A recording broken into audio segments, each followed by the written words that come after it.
Akhirnya kita lanjutin lagi nih kisah Joel Ellie Tess di serial The Last of Us by HBO Go tahun 2023. Bukan over proud, tapi kita sepatutnya bangga jika serial paling populer tahun ini mengangkat Indonesia sebagai bagian yang sangat penting di dalamnya. Dan bukan sekedar figuran saja. Yap, di episode kedua ini kita akan diberitahu asal-muasal jamur parasit ini menyebar sampai membuat dunia porak-poranda. Dan terima kasih untuk artis senior kita Eyang Christine Hakim beserta jajaran pemain lainnya. Karena ketika masyarakat Indonesia sedang sibuk dengan gimmick-gimmick sad boy dan drama-drama ceringe, tapi Eyang kita ini diam-diam ikut bermain di serial The Last of Us. Oke lah, daripada kebanyakan opening sampai subuh, mending kita langsung saja ke pembahasannya. Dan seperti biasa, silahkan subrek aja, karena serial ini akan terus dibahas tuntas seminggu setelah tayangan perdana di platform HBO. Enjoy!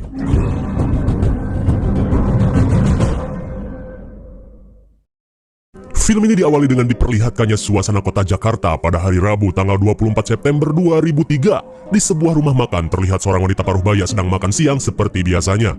Lalu tiba-tiba seorang jenderal TNI bersama bawahannya terlihat sedang mencari dan menghampiri wanita ini. Di tengah ketidaktahuan, wanita ini langsung dibawa si jenderal ke suatu tempat. Di dalam mobil, sang jenderal bintang 3 ini memastikan kepada Bu Ratna, seorang profesor mikologi dari Universitas Indonesia, bahwa kami tidak salah orang dan kami akan membawa ibu karena ada sesuatu yang sangat penting sedang terjadi.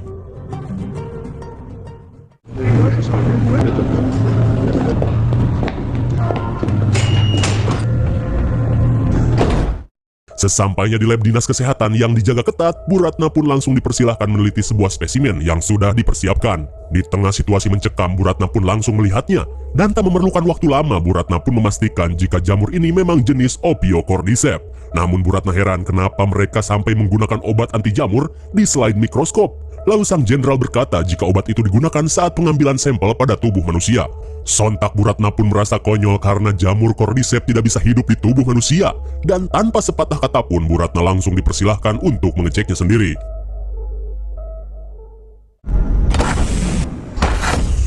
Dalam ruangan karantina, Bu Ratna dengan baju APD serius langsung mengecek jasad yang sudah ditembak mati.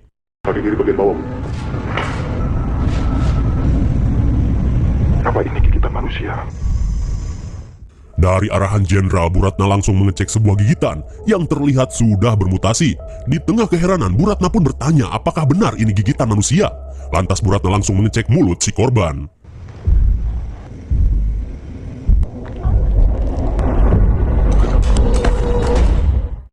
Betapa syoknya Bu Ratna ketika mendapati kenyataan jika jamur cordyceps ini bisa hidup di tubuh manusia. Singkat waktu, setelah apa yang ia lihat tadi, Bu Ratna pun bertanya kapan pertama kali ini terjadi.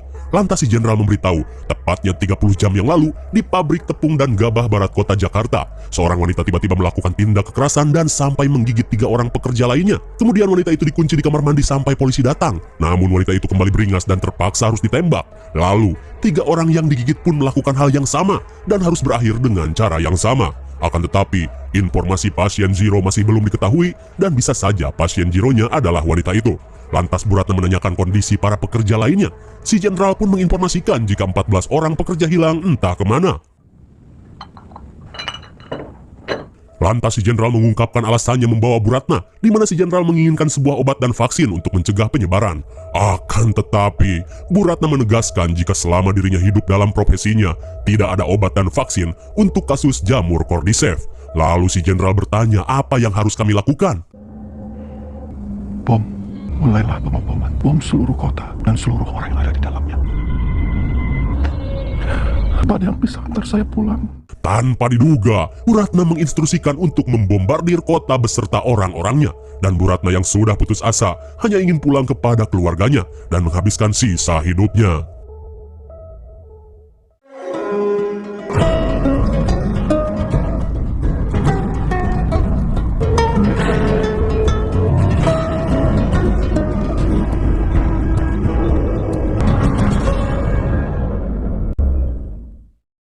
Kemudian scene beralih ke masa sekarang di mana Ellie baru terbangun dari tidurnya setelah pelariannya dari benteng pertahanan Fedra. Akan tetapi Ellie langsung disambut Joel dengan todongan senapan M4 karena masih menganggap jika Ellie terinfeksi. Namun dengan santuinya Ellie kembali menjelaskan jika dirinya tidak terinfeksi. Bekas gigitan di tangannya pun sudah 3 minggu ini tidak memburuk. Di tengah keheranan Tess dan Joel, Ellie pun menjelaskan jika Marlin menemukannya sudah dalam keadaan tergigit, tapi Marlin tidak menembaknya. Ia melakukan beberapa tes dan karantina untuk menunggu apakah dirinya akan menjadi monster. Dan Ellie pun tidak mengerti karena dirinya merasa sehat-sehat saja. Hingga setelah menjelaskan itu, Ellie pun izin pipis dulu ke belakang. Back there, you can find a spot. Oh, funny. Di tengah rasa tak percaya, Tess pun mengungkapkan jika bisa saja Ellie benar-benar kebal terhadap jamur itu. Namun Joel yang sudah melewati banyak kejadian tidak percaya akan hal itu.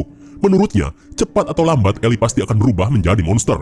Joel pun menyarankan Tess untuk membatalkan misinya dan kembali ke dalam tembok, lalu mencari cara lain untuk mendapatkan suplai. Akan tetapi Tess yang optimis tetap bersikeras untuk melanjutkan misi ini. You hungry? Lalu sebelum melanjutkan perjalanan, Tess pun menyuruh Ellie untuk sarapan dulu. Dan kalau tidak punya makanan, ia bisa membagi sedikit dendeng kering untuk Ellie. Namun Ellie yang sudah mendapat perbekalan dari Marlin berkata tidak usah repot-repot. Is that chicken? Oh, jelas saja Joel dan Tess pun merasa sirik dengan makanan Ellie yang terlihat enak. Dirasa Ellie benar-benar berharga bagi Fireflies. Tess pun menanyakan apa sebenarnya tujuan Marlin mengantarkan Ellie. Sontak Ellie pun bingung karena Marlin menyuruhnya untuk merahasiakannya. Tapi karena terus dipaksa, Ellie pun mengungkapkan jika Marlin sedang berusaha membuat sebuah vaksin dari tubuhnya di markas Fireflies bagian barat. Mendengar kata vaksin, Joel pun sudah muak karena sejak dulu vaksin tidak ada yang benar-benar bekerja. Di tengah perdebatan benar atau tidak, Tess pun membuat sebuah keputusan besar dengan akan menyelesaikan misi ini dan bertaruh pada Ellie yang mungkin bisa menyembuhkan dunia ini. Lalu Joel pun berkata jika Ellie kejang-kejang sedikit saja, Don't. Okay. dan akhirnya Joel pun sepakat untuk melanjutkan misi.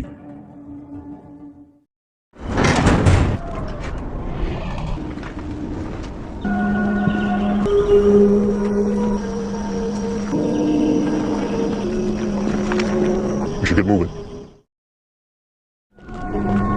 Moon. Is this where they bombed? We had to slow the spread somehow. Singkat waktu, perjalanan mereka pun terhenti oleh puing-puing gedung yang menutupi jalan. Namun sebisa mungkin mereka harus selalu menghindari masuk ke dalam bangunan. Alhasil mereka pun memilih jalan memutar untuk meminimalisir resiko. Where the fuck are they already? I didn't know last time. Di tengah perjalanan, Tess pun berbincang-bincang dengan Ellie terkait bagaimana Ellie bisa digigit. Lantas Ellie pun menceritakan jika gigitan itu akibat Ellie memasuki gedung yang ditutup aparat Fedra. Ya istilahnya bangor lah. Mendengar hal itu, Tess pun memuji Ellie sebagai anak yang pemberani di usianya yang baru menginjak 14 tahun. Hingga sesampainya di jalan tol, Ellie pun menanyakan jenis-jenis makhluk yang sering dikatakan orang-orang, di mana katanya ada jenis yang bisa melemparkan bom spora, dan juga makhluk berkepala jamur yang bisa melihat di dalam kegelapan seperti kelelawar. Sontak Joel dan Tess pun heran dengan pengetahuan yang dimiliki bocil ini. What was that? Let's keep moving. Singkat waktu, karena tidak ada jalan lain, mau tak mau mereka pun harus melewati bangunan hotel. Saat sedang melintasi genangan air dengan ketengilannya, Ellie yang seumur-umur gak tahu rasanya nginep di hotel mulai berakting sebagai tamu sekaligus pelayan. Sorry. Betapa kagetnya Ellie saat menemukan tangkurak di dalam air, namun untungnya tangkurak itu tidak hidup.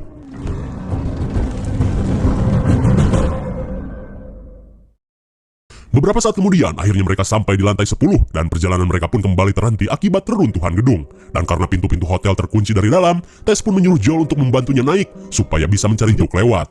You good there? Yeah. Setelah Tess pergi, Joel dan Ellie yang masih canggung pun mulai berbincang-bincang. Dan yang menarik di sini saat Ellie bertanya, berapa lama orang yang sudah terinfeksi mampu bertahan hidup? Lantas Joel pun menjelaskan, umur makhluk itu tidak menentu, bisa sebulan, 2 bulan, bahkan setahun. Tapi ia pernah mendengar, ada makhluk yang masih berkeliaran selama 20 tahun atau semenjak wabah ini menyebar. Akhirnya Tess berhasil membuka jalan. Lalu dengan wajah suram, Tess pun mengajak Joel untuk melihat apa yang ia temukan.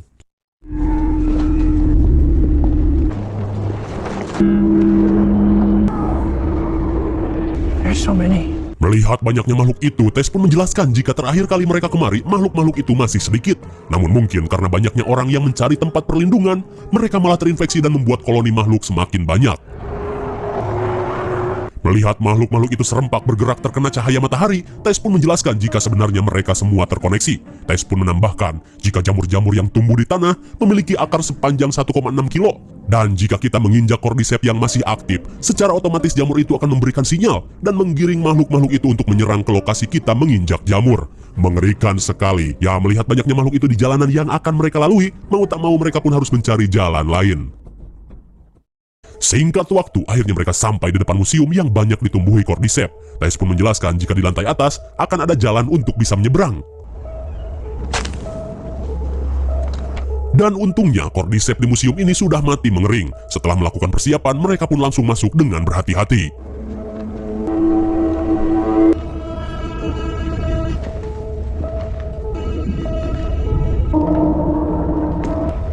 Cooked. Oh, shh. Betapa kagetnya Ellie saat melihat seseorang dengan luka yang masih baru.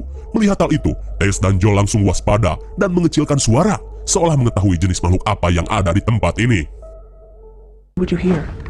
Using attempted to that. We are silent.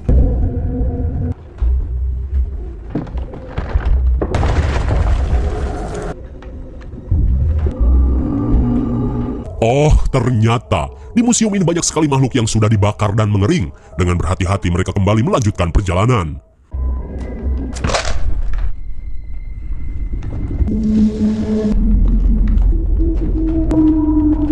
Dan akhirnya mereka sampai di lantai paling atas, tapi tiba-tiba hampir saja plafon yang bobrok menimpa mereka. Namun sialnya, hal itu terlalu menimbulkan suara yang sangat keras.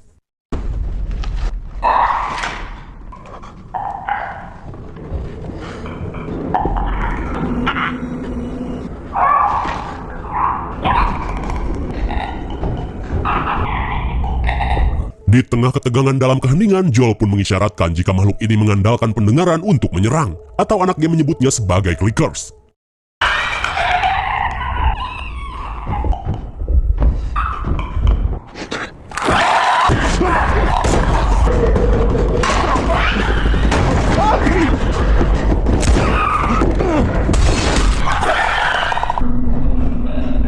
Untuk sesaat, Joel bisa mengalihkan perhatian clickers. Dalam keheningan, Joel mencoba mereload pistolnya.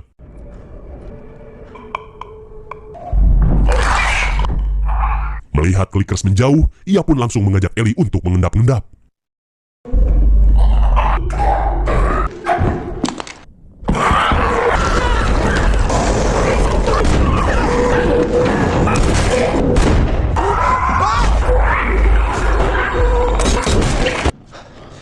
Akhirnya, meski dengan susah payah mereka mampu menghabisi 2 clickers di tempat ini. Dan dengan santuinya, Ellie berkata jika ia tergigit lagi.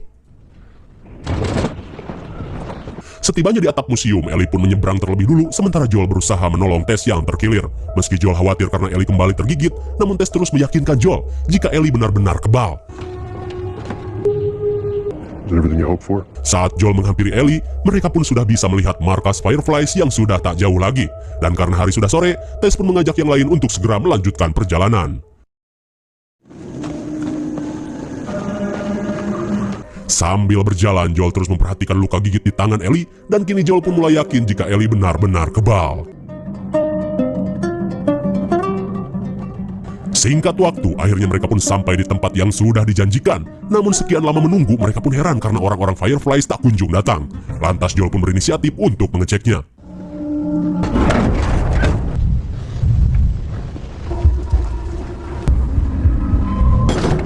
What's going on? I don't know. Oh, ternyata ada yang tak beres pada anggota Fireflies di tempat ini.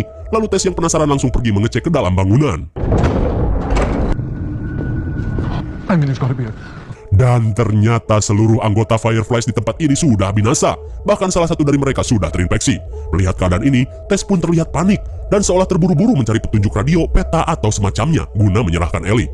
Hingga Joel yang merasa misi ini telah gagal mengajak Tess untuk kembali saja. Sontak Joel dan Ellie pun kaget melihat Tess yang emosinya seperti tak terkendali. Hingga Ellie pun menyadari jika Tess telah terinfeksi. Show me. Oh my god! Rupanya Tess tergigit saat bertarung melawan clickers di museum. Lalu Tess menyuruh Ellie untuk membuka perban dan menunjukkan kepada Joel jika keajaiban ini memang nyata. Dengan tangan yang mulai gemetaran, Tess pun meminta Joel untuk membawa Ellie ke tempat Bill dan Frank. I'm not gonna take her. Just ask you for anything now. Shut the fuck up, because I don't have time. Tess pun memohon karena ini adalah permintaan terakhirnya. Jagalah Ellie dan kau akan membawa kesembuhan pada dunia. Lalu tiba-tiba, Tapi meski Joel berhasil menembaknya, tapi sungguh sial, orang ini malah menyentuh Cordyceps yang masih aktif.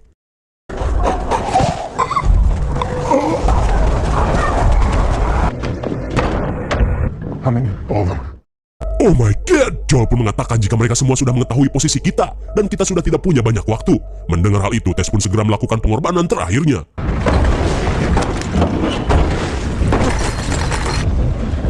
Setelah persiapan selesai, Tess pun memberikan pesan terakhir dengan berkata, "Selamatkanlah yang bisa kau selamatkan." No one! Me, you fucker!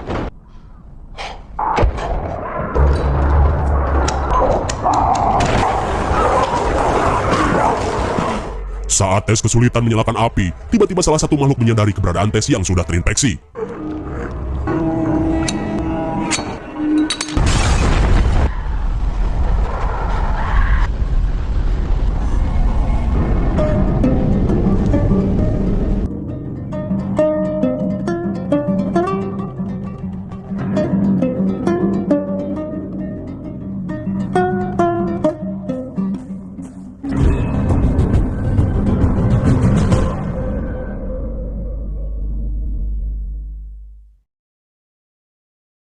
Bagaimana? Sangat dramatis sekali bukan? Setelah kita tahu asal-muasal jamur ini menyebar, keputusan Tess untuk terus melanjutkan misi merupakan sebuah keputusan yang besar. Karena memang Ellie lah satu-satunya yang mungkin menjadi harapan bagi umat manusia. Meski Tess harus meninggal, tapi berkat Tess lah Joel masih akan terus melanjutkan petualangannya bersama Elle. Thanks for watching and see you on next video. Bye-bye.